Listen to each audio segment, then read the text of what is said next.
উপস্থিত ওলামায়ে কেরাম, হেফাজত ইসলামের ব্যানারে এই প্রথম আমার কোনো বক্তৃতা দেওয়া।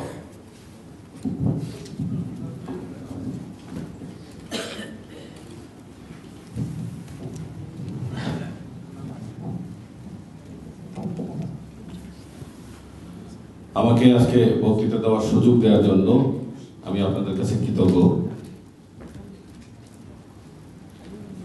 হেফাজত ইসলাম আজকে বাংলাদেশের মানুষের কাছে একটি অতি পরিচিত এবং আপন সত্তার মতো একটি নাম, যে সংগঠনের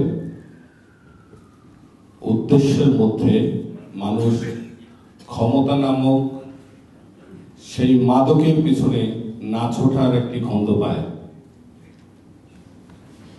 ক্ষমতা এমন একটি মাদক, মাদকের থেকেও ভয়াবহ কিছু, যেটির জন্য মানুষ তার ঈমান, আমান, ইজ্জত সবকিছু বিসর্জন দেওয়ার জন্য এক পায়ে দাঁড়িয়ে থাকে। আমিও রাজনীতি করি। আজকে যে নাস্তিকদের কথা বলা হচ্ছে, বাংলাদেশে এই নাস্তিকদের বিচরণ বহু বহু পুরনো কাল থেকেই চলছে। আমাদের দেশে কমিউনিস্ট পার্টিগুলোর যারা নেতৃত্বে আসীন হন, তাদের মধ্যে 100% এবং নিচের দিকে কমপক্ষে 90% সবাই নাস্তিকতাবাদে বিশ্বাস করে। কিন্তু আহমদ শরীফ, সিরাজুল ইসলামের মতো লোকেরাও নাস্তিকতাবাদে বিশ্বাস করলেও তারা কখনোই কাউকে আঘাত করতেন না। আজকে রাষ্ট্রীয় পৃষ্ঠপোষকতায় এবং আমাদের পার্শ্ববর্তী একটি দেশের নীল নকশা মোতাবেক এখানে মানুষের মূল যে স্পিরিট, যে ইমানি শক্তি, স্পিরিচুয়াল পাওয়ার, এইটাকে ধ্বংস করার জন্য নাস্তিকদেরকে উস্কে দেওয়া হয়েছে। তাদেরকে বহুকাল পূর্ব থেকেই প্যাট্রোনাইজ করে করে ট্রেনিং দিয়ে দিয়ে আজকে এই পর্যায়ে নিয়ে আসা হয়েছে। এটি তাৎক্ষণিক কোনো বিষয় নয়।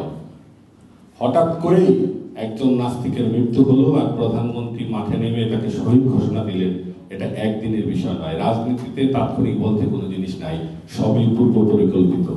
এই কথাটি বলেছেন উইনস্টন চার্চিল।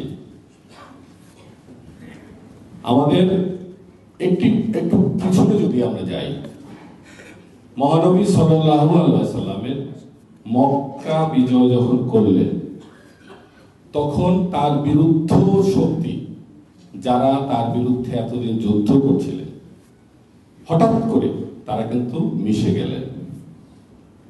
এরা কতখানি বিশ্বাসের সাথে মিশলেন, কতখানি নিজেদেরকে আত্মরক্ষার জন্য মিশলেন, সেটা কিন্তু আমরা অনেকেই তৈরি দেখি না।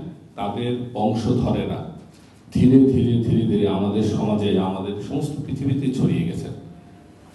তাদের বংশধররাই কোথাও না কোথাও আজকে এই ইমানি শক্তিগুলোকে আঘাত করে যাচ্ছে। আমাদেরকে সজাগ থাকতে হবে। আমরা যারা নিজেদেরকে মুসলমান দাবি করি, আল্লাহর প্রতি যারা নিজেদেরকে আত্মসমর্পণ করি, আত্মসমর্পণ ছাড়া মুসলমানিত্ব হয় না আমার জানা মতে। সেক্ষেত্রে আল্লাহর উপরে নির্ভরশীলতা 90 বা 99% চলে না। এখানে একটা মা যখন গর্ভ ধারণ করেন, 99% গর্ভ ধারণ করার কোনো সিস্টেম নাই, 100% হয়। মানুষের বিশ্বাস এবং নির্ভরতা 100% না হলে তাওয়াক্কেল হয় না এবং আল্লাহর প্রতি বিশ্বাস হয় না। কিন্তু আমরা নামাজ পড়ে মসজিদ থেকে বের হয়েই কাউকে না কাউকে বলি, ভাই আমাকে আজকে 50টা টাকা না দিলে আমি কিন্তু না খেয়ে থাকবো। আমাদের বিশ্বাসটা এই পর্যায়ে এখন। এটার জন্য আমাদের সামাজিক স্ট্রাকচার, আমাদের রাজনৈতিক শিক্ষা এবং সর্বোপরি রাজনীতিতে শিক্ষাহীনতা। আজকে মূর্খ লোকেরা অর্বাচীন লোকেরা, দুর্নীতিবাদেরা আমাদের নেতৃত্ব করছে। আমরা রাজনীতিহীনতার কথা বলে, ইসলামের রাজনীতিহীনতা বলতে কোনো কথা নাই। ইসলাম ইটসেলফ এ পলিটিক্যাল থিওরি। কিন্তু আপনারা যখন বলেন যে আমরা কাউকে ক্ষমতায় দিতেও চাই না, দিতেও চাই না, এই শব্দগুলো আমার কাছে বেমানান মনে হয়। তাহলে আপনাদের এই দিতে চাওয়া এবং না চাওয়ার মধ্যে মাঝখানে যারা আপনাদের উপরে মাথা উপরে বসে ক্ষমতায় আরোহণ করে এবং লুটপাট ছাড়া কোনো সরকার কাজ পর্যন্ত দেখি নাই। হয় তিনি কেউ লুটপাট করছেন অথবা কোনো লুটপাটে সহায়তা করছেন। খুব সৎ মন্ত্রীটাকেও আমরা দেখি তিনি কোনো না কোনোভাবে অসৎ পদ্ধতিতে নিজেকে বহাল রাখছেন। এখান থেকে বের হয়ে আসার জন্য শুধু আপনারা 13 দফাই নয়, মানুষকে আত্মশুদ্ধি করার জন্য ইসলামের মূল আধ্যাত্মিক শক্তিটাকে মানুষের কাছে পৌঁছে দেওয়ার জন্য আপনারা কিছু কর্মসূচি নেন। জাতি বাঁচবে, দেশ বাঁচবে, আমরা উপকৃত হব, ইসলামের প্রতিষ্ঠা পাবে। ধন্যবাদ।